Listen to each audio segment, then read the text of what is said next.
Certo. E falando em dias atuais, né, agora o nosso mundo está passando por uma pandemia, né, que é o coronavírus. Como é que o espiritismo enxerga essa questão? Como um fenômeno do próprio progresso cultural.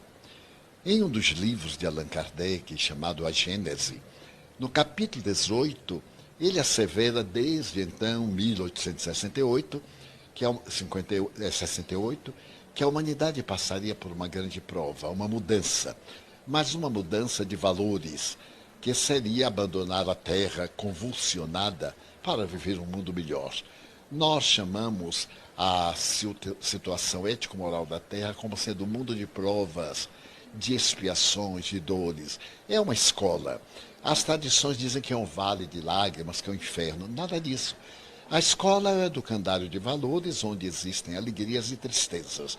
Mas também ela evolui com as criaturas que albergam, como a escola que recebe o infante para o jardim de infância, mas também o homem que vai educar as massas, o grande educador. Então nós estamos nesse processo de mudança de um mundo de provas para um mundo de regeneração, quando as criaturas humanas seremos melhores e a dor fugirá envergonhada, porque os nossos valores éticos são superiores às nossas tendências negativas. E isso sempre ocorre. Os gregos afirmavam que são crisas. A palavra crise vem significar que antes de um grande salto, um problema. Essas crises nos ajudam a evoluir.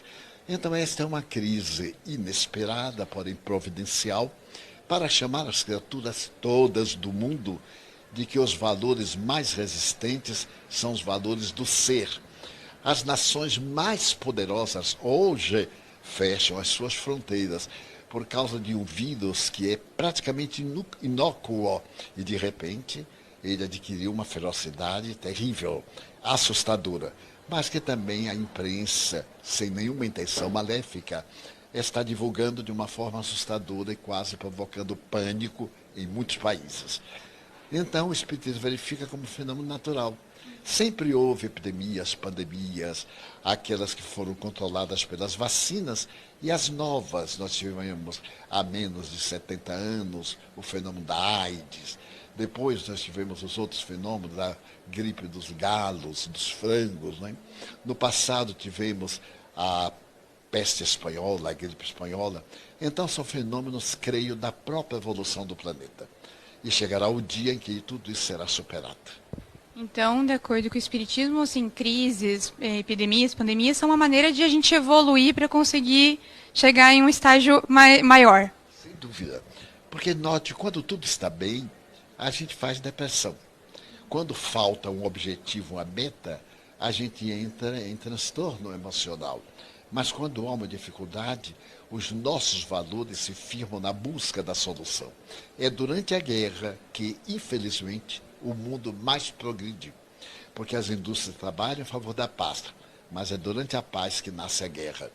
Então, esses fenômenos, que são de natureza geológica, mas efeitos morais, são naturais e ninguém se deve apavorar. Confiar em Deus, atender às exigências da Organização Mundial de Saúde, lavar as mãos o máximo de vezes possível, evitar aglomerações, procurar atender às regras das sociedades e das instituições sanitárias e ficar tranquilo. Porque todos nós vamos morrer. Pouco importa se é disso ou daquilo, mas é muito melhor evitar um desastre coletivo do que os fenômenos naturais a que estamos acostumados. Boa noite, meus queridos irmãos. Mais uma vez estamos aqui no Centro Espírita Centelha Divina para mais uma doutrinária do Centro Espírita Centelha Divina. O tema dessa doutrinária da noite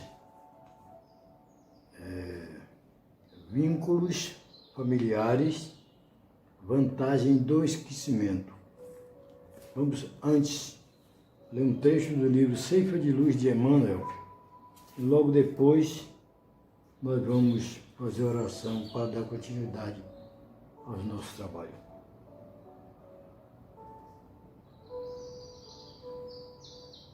Perda irremediável. A perda irremediável. Portanto, vedes como andas, Paulo. Efésios 5.15.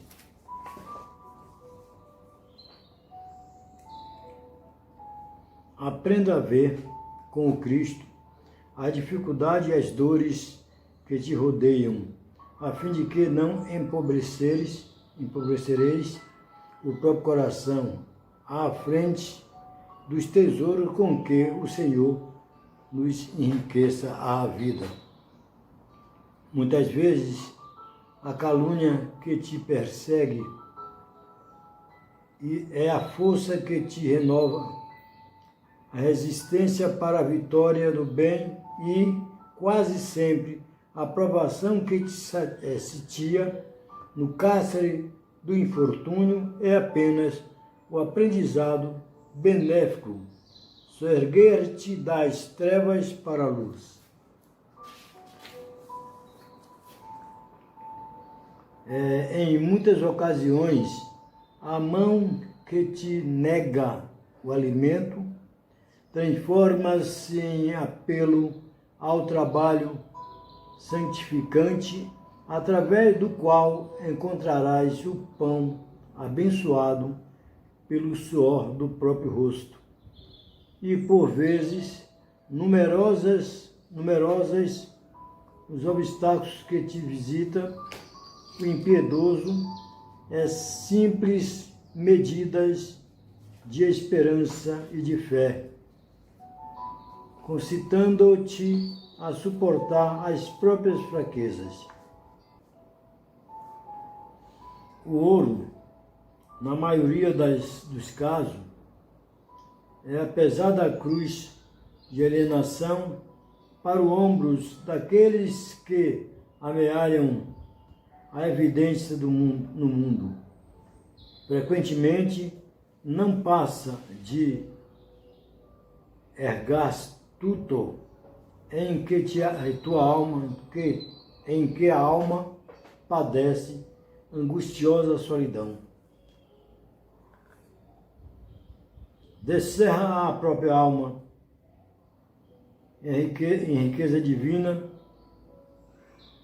e espersa em todos os ângulos do campo em que se te desdobram a existência, e incorporemo-la aos nossos sentimentos e ideias, palavras e ações, para que todos os que nos palmilham a senda se sintam ricos de paz e confiança, trabalho e alegria.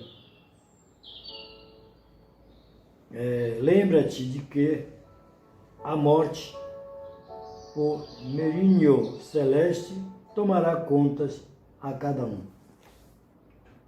Recorda que os mordanos das fortunas materiais, tanto quanto as vítimas dos cárceres de recursos terrestres, sábios e ignorantes, são os doentes, felizes e infelizes,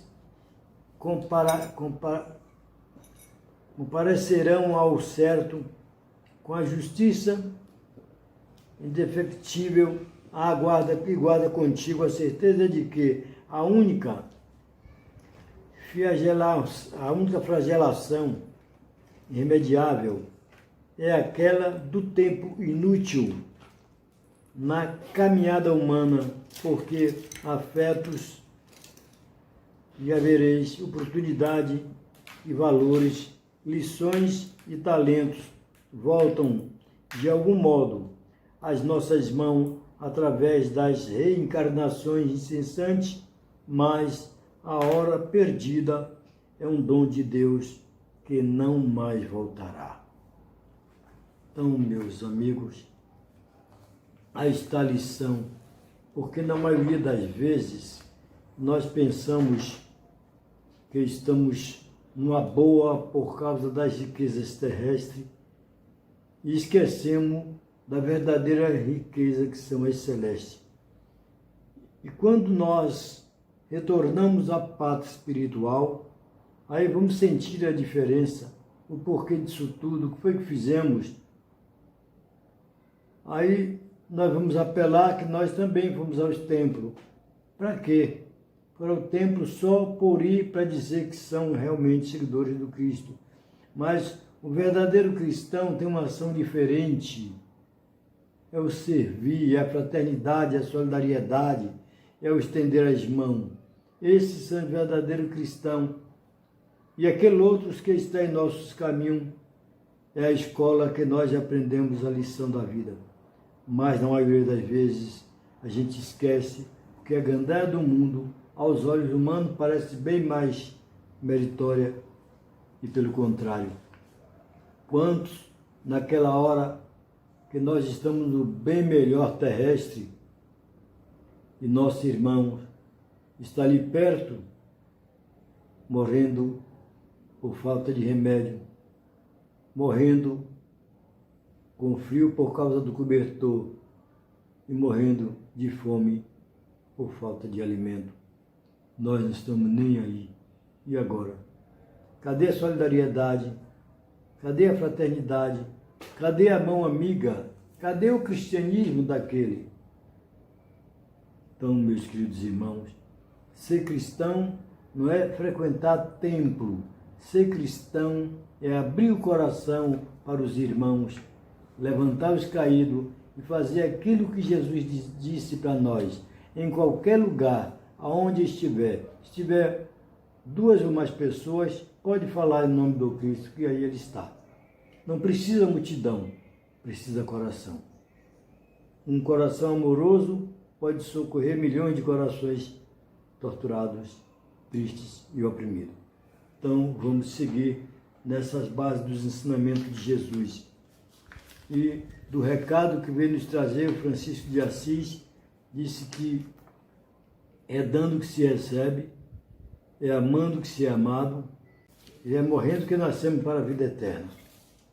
Então, a gente tem que ficar com isso na nossa mente e saber que nós estamos aqui na escola abençoada criada por Jesus e fundada por Ele, para nós sairmos da inércia na qual nós nos encontramos ainda e adentrar os mundos felizes. Por enquanto, o nosso próprio planeta está no rumo da regeneração e ai, que bom e que grandeza para aqueles que vão poder estar aqui gozando esse privilégio de sair da própria expiação para a regeneração. Que Deus nos abençoe, nos ilumine, nos fortaleça, para que nós continuemos a levar o pão do Espírito às criaturas que encontrem em nossos caminhos. Vamos então, meus amados irmãos, orar para dar continuidade ao nosso trabalho. Essa é a oração do início, o inicial. Senhor Jesus, nesse momento em que nós todos estamos aqui com a mente voltada para o nosso planeta, nessa situação na qual nós nos encontramos com esse recado que está nos aparecendo desse coronavírus que veio nos falar desta maneira, pedindo que saíssemos do nosso orgulho, das nossas vaidades, nosso egoísmo, das nossas prepotências, nossas invejas e adentrássemos no reino de Deus, que é brando, é pacífico e nos aguarda. Então, meus queridos e amados irmãos, é nesse momento que nós também pedimos ao grande arquiteto do universo que, através de seu Filho Jesus, construtor do planeta Terra e governador espiritual, possa, os trabalhadores da seara divina, visitar todos os hospitais onde estão os nossos irmãos no leito da dor. Visitar também os hospitais construídos pela espiritualidade para receber os espíritos que acabam de deixar o corpo. Pedindo também, meus amados irmãos da espiritualidade, pedindo por todos aqueles que sofrem, os moradores de rua, que dormem debaixo dos viadutos, debaixo das árvores, são seres humanos que não são vistos pelo ser humano por causa do egoísmo. Então, meus irmãos, que vocês possam nesse momento levar a misericórdia de Deus a cada um daqueles nossos irmãos, aos nossos irmãos também equivocados lá das Cracolândias da vida, que possa os abençoados trabalhadores do Cristo levar para os hospitais para curar dessa mazela. Aos que moram nas invasões, que precisa de teu amor, tua força, para não ser tão discriminado pela sociedade hipócrita e pelos policiais ainda não qualificados para atendê-lo. Tem ele como verdadeiros animais irracionais e fazem barbaridade, quando na realidade devia apoiar, que são nossos irmãos. Ele merece de proteção, não de opressão. Pedimos a Jesus Cristo por todos eles, todos os nossos irmãos, principalmente os nossos irmãos negros, que mesmo o homem negro que usa farda, que devia tratar bem os companheiros e irmãos, eles são muito agressivos para com esses nossos irmãos. Que Deus tenha misericórdia. Pedimos pelos nossos irmãos equivocados que estão nas cadeias e nas penitenciárias, que eles sejam, nesse momento, visitados pelos trabalhadores do Cristo, levando a ele mensagem de amor, mensagem de esperança, a busca do perdão às suas vítimas, o amor ao seu próximo e a Deus, acima de tudo, e a reforma íntima com Jesus. Então, vamos pedir a Deus que fortaleça a nossa palestrante da noite, que dê força para que ela passe com muita eficácia essa lição de amor, que é vivência, obstáculos familiares e vivência e vantagem do esquecimento. Vamos então visualizar Jesus e recitar mais uma vez a oração que ele nos ensinou para falarmos com o Pai, dizendo: Pai nosso que estais nos céus, santificado seja o vosso nome. Venha a nós o vosso reino, seja feita a vossa vontade, assim na terra como nos céus. O pão nosso de cada dia nos dai hoje. Perdoai, Senhor, as nossas ofensas, assim como nós perdoamos aquele que nos tem ofendido. E não nos deixeis cair em tentações, mas livrai-nos, Senhor, de todo mal, porque de vós é o poder, o reino e a glória, para sempre que assim seja. Vamos então vibrar positivamente para a nossa irmã Eleonora. Olá, meus irmãos. É sempre um grande prazer estar aqui falando no Centelha Divina. E eu sou sempre muito grata a seu Giovaldo Rodrigues, nosso presidente, e a Dona Gal, por nos darem essa oportunidade, porque, na verdade, a oportunidade aqui é nossa, quando viemos falar sobre algum tema, porque isso nos faz ler, isso nos faz buscar conhecimento, nos faz estudar um pouco. Então, o primeiro beneficiado com essa fala somos nós. E por conta disso, eu sou muito grata. E rogamos à espiritualidade superior, ao nosso Pai, que nesse momento nos auxiliem, nos amparem, que os espíritos de luz possam nos inspirar e nos ajudar nessa fala, que a gente possa passar a mensagem de forma clara e objetiva. Então, que a espiritualidade nos envolva e nos auxilie nessa passagem da mensagem e que ela também chegue aos que estejam com o coração e a mente aberta para recebê-la. Então, hoje nós vamos falar sobre o livro Renovando Atitudes, é do Espírito Hamed, pelo médium Francisco do Espírito Santo Neto. Então, eu vou falar sobre 2 itens desse livro, que são os vínculos familiares e os benefícios do esquecimento. São ricos esses 2 itens, né? São muito... A gente pode explorar muita coisa neles, porque é o nosso viver, é o nosso dia a dia, os vínculos familiares. A princípio, ele dá o conceito terreno do que é o núcleo familiar, né?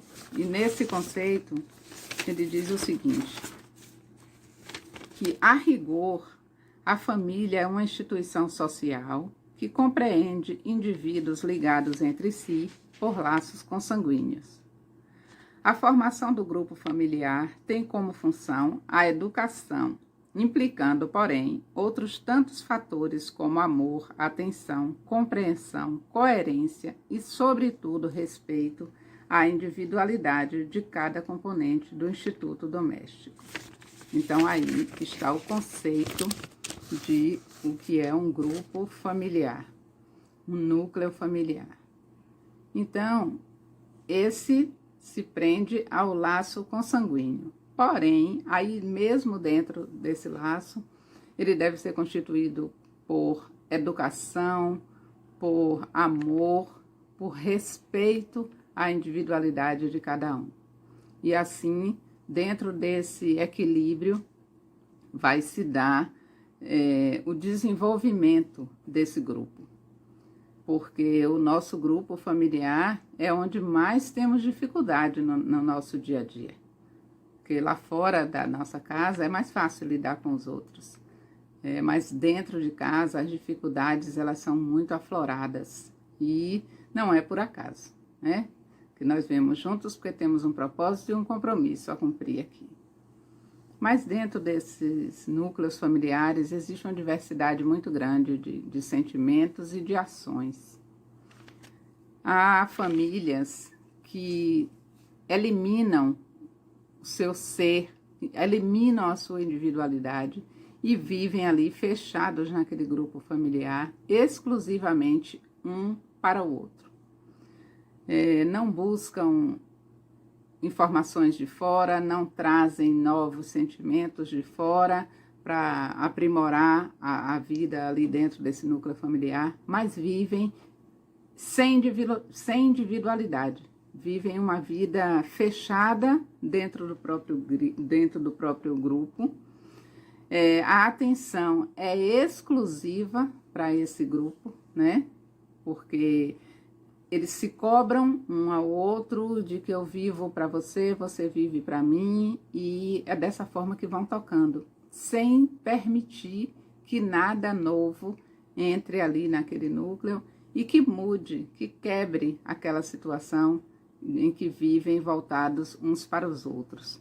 Eles chegam a desenvolver, nesse caso, uma simbiose doentia, porque não se permitem viver de forma individualizada, não se permitem cada um ter a sua liberdade de pensamento, de ação, mas viverem em busca de se vigiarem, né? Porque, na verdade, a busca seria por aquele companheirismo afetivo, por aquele companheirismo amoroso e desprendido, que visa fortalecer esse núcleo familiar, né? Porque quando a gente divide as coisas com amor, ou com esforço, pelo menos, para tentar ter a amorosidade uns com os outros, mas ao invés da busca desse companheirismo, na verdade, se vigiam mutuamente o tempo inteiro,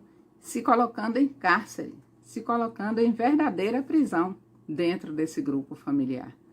Então, essa questão é muito difícil porque retarda a evolução, retarda o crescimento emocional e espiritual de cada um membro desse grupo. E o Evangelho aqui, no capítulo 4, no item 18, fala sobre esses laços familiares. Vamos ler que, inclusive, Hamed cita aqui no livro esse item do Evangelho. O capítulo 4, ninguém pode ver o reino de Deus se não nascer de novo.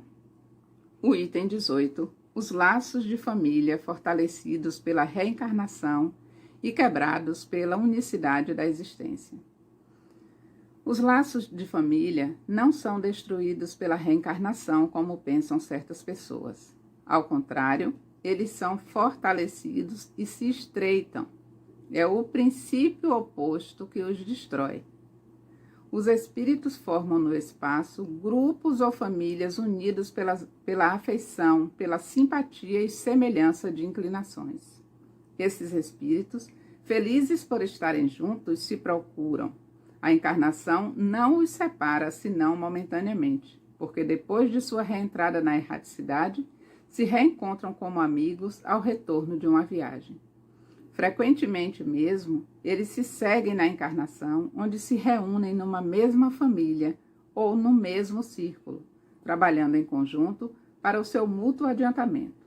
Se uns estão encarnados e outros não o estejam, por isso não estão menos unidos pelo pensamento. Os que estão livres velam sobre os que são cativos, os mais avançados procuram fazer progredir os retardatários. Depois de cada existência, deram um passo no caminho da perfeição. Cada vez menos ligados à matéria, sua afeição é mais viva, pelo fato mesmo de ser mais depurada, não perturbada mais pelo egoísmo, nem pelas nuvens das paixões. Eles podem, pois, assim percorrer um número ilimitado de existências corporais, sem que nenhum prejuízo afete sua mútua afeição. Então, os laços de família, quando eles são do espírito, quando eles são laços espirituais, eles não se desfazem com a morte do corpo, com o fim da matéria. Eles continuam na erraticidade. Agora, existem laços que eles são formados aqui, porque nesse momento há uma necessidade desse ser estar perto do outro, mas que ao fim da encarnação, cada um vai seguir o seu caminho, mas os laços que são mais fortes, eles se mantêm na erraticidade. Como diz no Evangelho, se um está aqui e o outro está na erraticidade, está velando pelo que está aqui. Se um é mais adiantado, está trabalhando pelo progresso do que ainda está um pouco atrás, e assim sucessivamente. Então, esses laços familiares, eles vêm de vidas pretéritas, e nosso compromisso é nos mantermos firmes no cumprimento do objetivo, que é melhorar essas relações. Então, as dificuldades que nós encontramos dentro dos nossos lares, elas são próprias do momento que nós vivemos, porque nós precisamos disso para aprender a administrar os sentimentos, as dificuldades e buscar a melhor forma de reparar essas diferenças, de aparar essas arestas, né, que se apresentam nas nossas vidas, porque lidar no núcleo familiar não é a coisa mais fácil que existe no mundo. Mas o Espiritismo, quando ele veio trazer o Consolador, o conceito de família aí se alarga, se expande, já não se prende só àquele núcleo formado de forma consanguínea, mas é esse todo que se encontra na vida encarnada e na vida espiritual, que estamos ligados e que a passagem daqui para lá ou de lá para cá não encerra esses laços, muito pelo contrário, os fortalece. Passando para outras formas de núcleos familiares, que nós falamos aqui dessa forma de troca, né? Não é de uma doação gratuita, mas essa questão de eu vivo para você, obrigatoriamente você tem que viver para mim, esse modelo familiar que nós falamos agora, mas não é o único, né? São muitos. Então, tem famílias também que são voltadas para a vaidade, para o alpinismo social. O objetivo é se promover a imagem, não só a imagem individual, mas como a imagem da família toda. Então, são comportamentos que se prendem muito à vida material. É para conquistar bens materiais, para ostentar, né? E aí essa família se une a fim de potencializar o que há de melhor, entre aspas, em cada um, e para fazer com que isso chegue ao conhecimento dos outros, a fim de se promover. Se um é pela beleza, é pelo poder aquisitivo, é pela inteligência, é por esse poder que eles julgam ser o que mais importa na vida, né?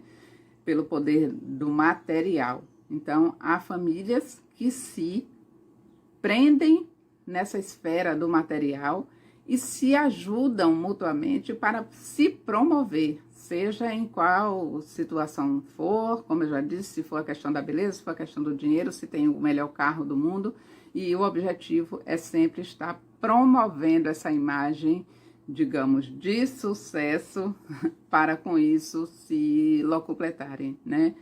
E não se prendem ao progresso moral, nem ao progresso espiritual, estão muito aquém ainda desse passo, já que a questão material nelas é inerente, é muito mais forte do que a questão moral. E as afeições reais do espírito sobrevivem a essa destruição da carne, e elas são indissolúveis e eternas, né? Elas se nutrem de mútuas afinidades, de sintonia, isso que nos faz nascer, renascer e manter esses laços, porque é a sintonia do espírito. E essa sintonia também pode não ser só positiva, né? Pode ser uma sintonia que mantenha laços que ainda retardam o progresso de alguns, porque talvez haja essa necessidade por conta de reparar as faltas, de reparar os erros anteriores, né? De não só de uma vida passada ali, mas de diversas outras que a gente vem numa caminhada lenta nessa busca. Não é um salto quântico, é uma caminhada bastante lenta. Quando se foca exclusivamente no grupo familiar, a gente perde a oportunidade de adquirir novas experiências. Porque quando cada um mantém a sua individualidade, sai dali, vai buscar novos aprendizados, traz para aquele núcleo as vivências, as experiências adquiridas fora, e isso agrega para todos, né? Fechado ali, naquele núcleo, é difícil de trazer novas coisas. Fica preso naquele círculo vicioso, onde um prende o outro e se prende também nessa vigilância e nessa cobrança, nessa simbiose, egoísmo, que não permite que se viva verdadeiramente como deve ser. E essas questões também do materialismo, quando se prende a viver em função de adquirir bens, de adquirir admiração social, de ter status, e em função disso se deixa de lado a parte do espírito e a parte que nos liga ao Pai, porque a gente pode até não estar cumprindo o que foi acordado, mas tem que estar fazendo o mínimo de esforço e buscando trilhar esse caminho que vai nos levar ao Pai. Não se referindo ao companheirismo, esse afetivo, esse que traz a família mais fortalecida e mais preparada para quando as dificuldades se apresentam, aí quando acontece uma coisa mais séria, desestrutura tudo.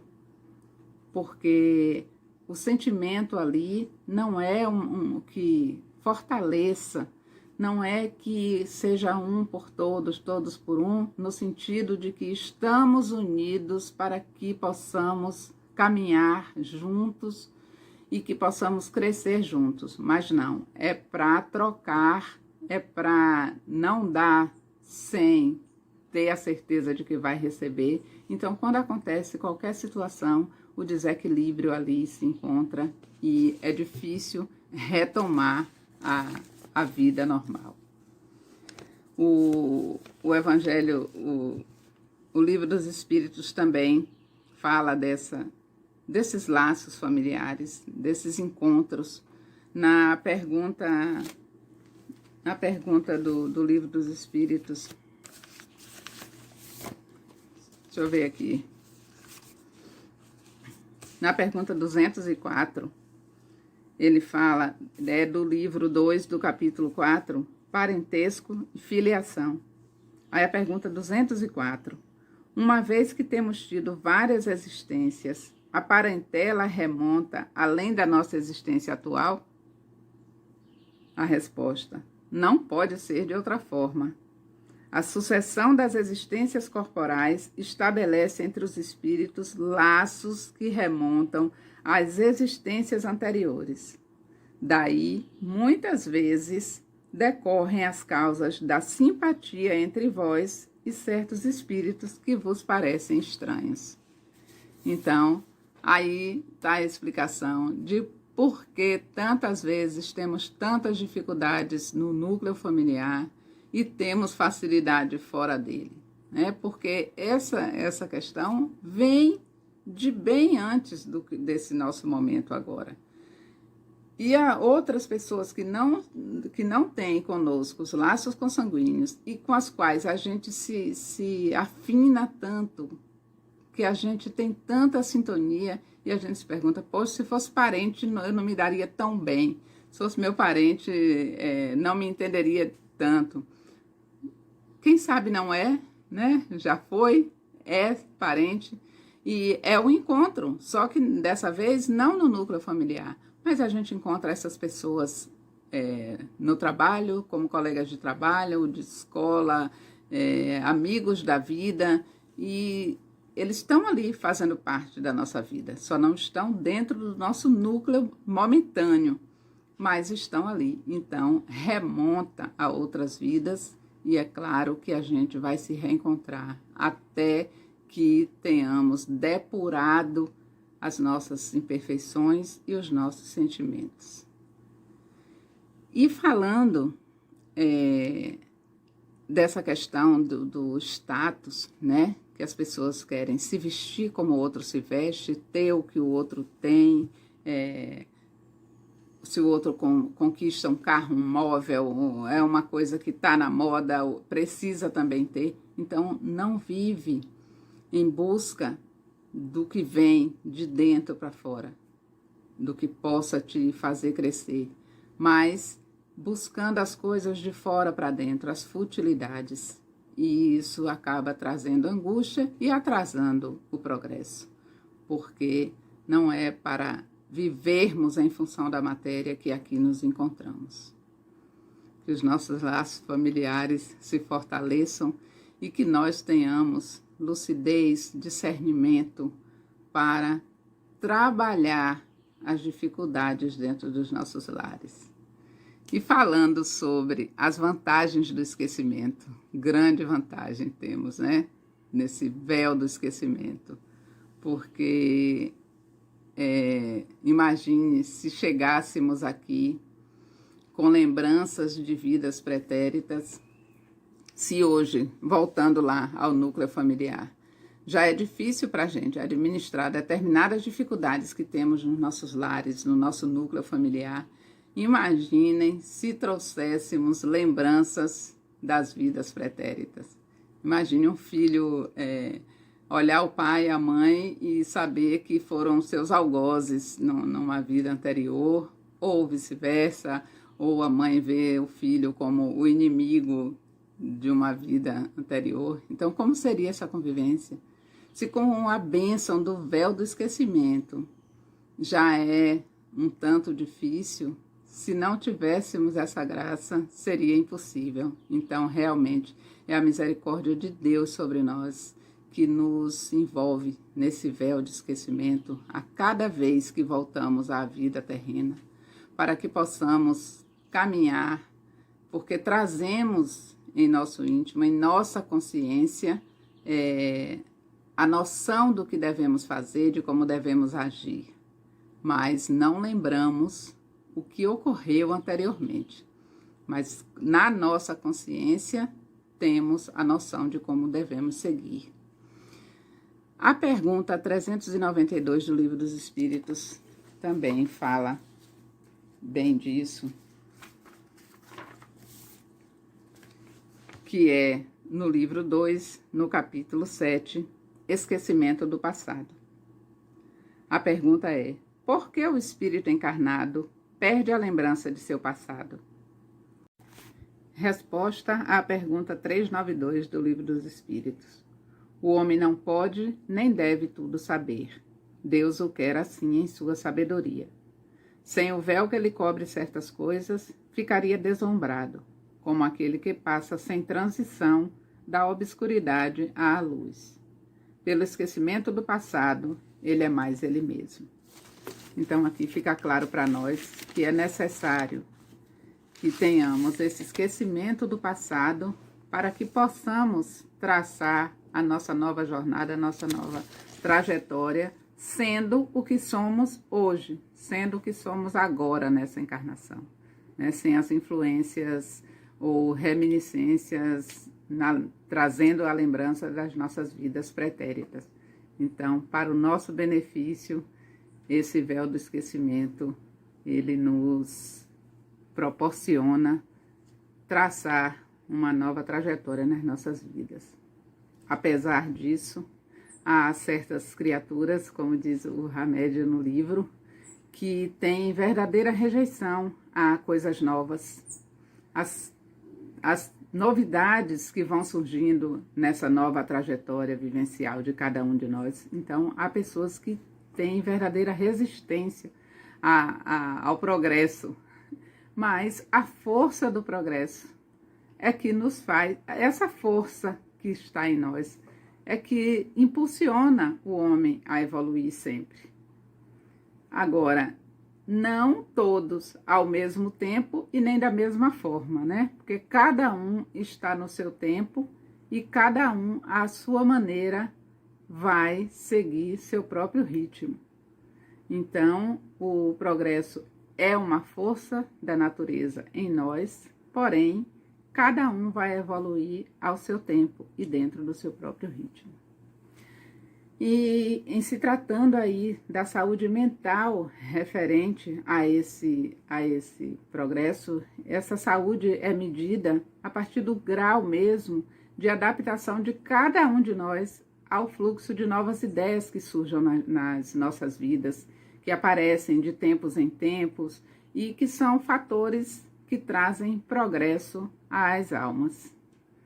Mesmo assim, a gente sabendo que esse progresso é inevitável, que mais acelerado em uns, mais lento em outros, mas que é isso que vai nos impulsionar nas nossas vidas, ainda assim, há aqueles que se orgulham, né, e proclamam serem conservadores.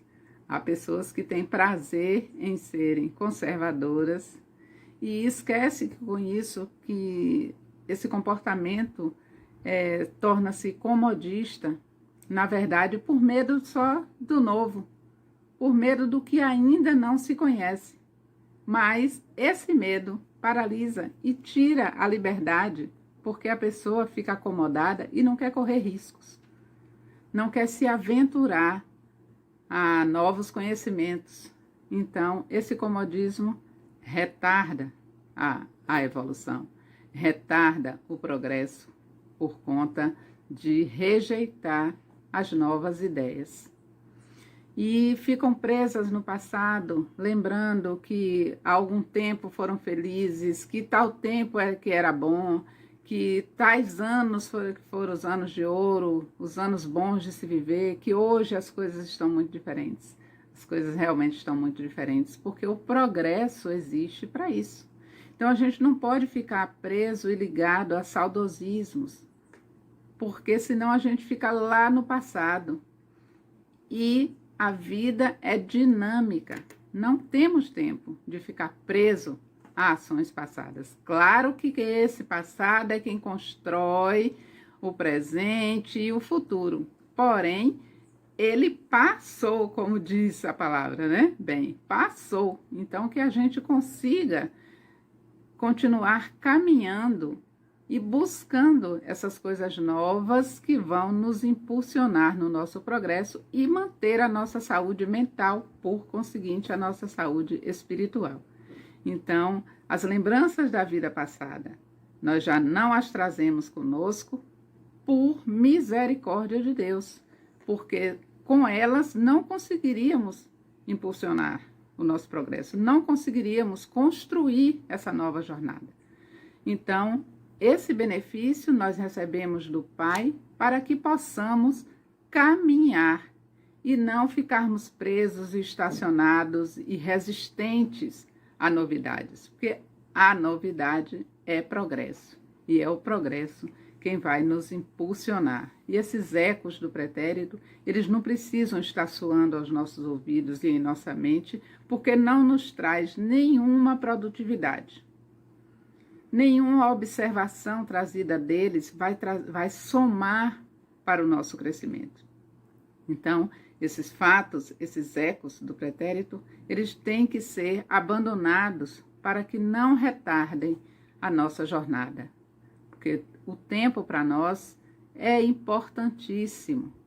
Cada um a seu tempo, cada um no seu ritmo, mas sem parar, buscando sempre, seguindo a dinâmica natural da vida e buscando aí progredir, amadurecer, sair da infância espiritual, né? E buscar essa vida adulta, essa vida madura e esse caminho que é o que vai nos levar todos ao Pai, mas só com trabalho, boa vontade e resistência, porque não adianta a gente querer ficar preso, estacionado, ou sem querer que o novo chegue, sem querer ganhar novos conhecimentos, achando que assim, que estando na ignorância não tem obrigação de melhorar. Não, porque em algum momento vai. Então, você fica ali na inércia até um determinado tempo, mas depois a própria natureza empurra, porque ninguém pode ficar parado o tempo inteiro. Então, para o nosso próprio bem, que nós mesmos nos esforcemos e busquemos caminhar e construir essa nova jornada, permitindo que o novo, que o progresso esteja nos nossos propósitos, para que possamos caminhar, como disse o Gil, para cima e para o alto. Então, que Jesus nos ilumine. Eu agradeço a todos. E mais uma vez, a seu Gil e Dona Gal, muito obrigada. Um grande abraço, cheio de saudade. E que em breve possamos estar reunidos pessoalmente. Um abraço a todos. Que Jesus nos envolva hoje e sempre, meus irmãos. Queremos, então, agradecer a nossa irmã Leonora pela palestra bela que ela nos trouxe. Agradecer a todos os irmãos que assistiram essa palestra e que tenham aproveitado bem esses ensinamentos e que essa noite seja repleta de luz e amor. E que nesse instante vocês possam ser levados às colônias espirituais para a vivência, para conhecimento ou para tratamento de algum mal do seu corpo. E para um grupo de estudo onde possa aprender a lição renovadora da mensagem do Evangelho de Jesus. Então vamos cantar, caminhar com Jesus na estrada da vida. Eu quero caminhar com meu Jesus por todos os caminhos que ele andar. Ele já mostrou os caminhos para andar, pedindo para as pedras retirar. São muitas pedras, eu sei, mas essas pedras fui eu quem coloquei. Eu sei que não estou sozinho, eu vou tirar as pedras e também esses espinhos. Vou perdoar aqueles que me ofendem, não vou apontar o erro do meu irmão. Não vou julgar porque não vim para julgar, eu vou amar. É de Jesus esta lição, eu vou amar. É de Jesus esta lição. Que Deus esteja no lar de cada um dos nossos irmãos e que todos os nossos irmãos dos hospitais, das cadeias, das penitenciárias, dos moradores de rua e das cracolândias da vida seja visitado pelos os grandes trabalhadores do Mestre amado Jesus, porque todos nós somos irmãos, filhos do mesmo Deus, independente de qualquer segmento religioso, seja católico, evangélico, de todas as agremiações evangélicas, espírita, budista, seguidor de Confúcio, confucionista, ou mesmo do candomblé e de Umbanda. Todos nós somos irmãos, filhos do mesmo Deus, cada um no seu estágio, cada um na sua caminhada. Que Deus abençoe a todos, que Deus ilumine e que Jesus possa semear no coração de cada um de nós, lá no canteiro do coração, a semente de amor, de paz e de fraternidade. Muita paz e uma boa noite.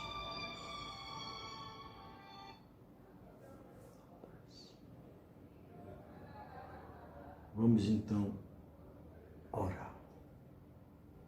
Orar para estar em ligação com o nosso Deus.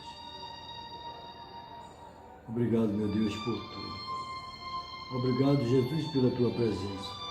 Obrigado aos mentores que aqui se encontram. E nesse instante, todos nós juntos vamos orar.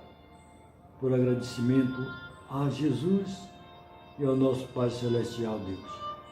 Pai nosso que estás nos céus, santificado seja o vosso nome. Venha a nós o vosso reino, seja feita a vossa vontade, assim na terra como nos céus. O pão nosso de cada dia nos dai hoje. Perdoai, Senhor, as nossas ofensas, assim como nós perdoamos aqueles que nos têm ofendido. Não nos deixeis cair em tentações, mas livrai-nos, Senhor, de todo mal, porque de vós é o poder, o reino e a glória para sempre. Que assim seja. Que Deus esteja no coração de cada um.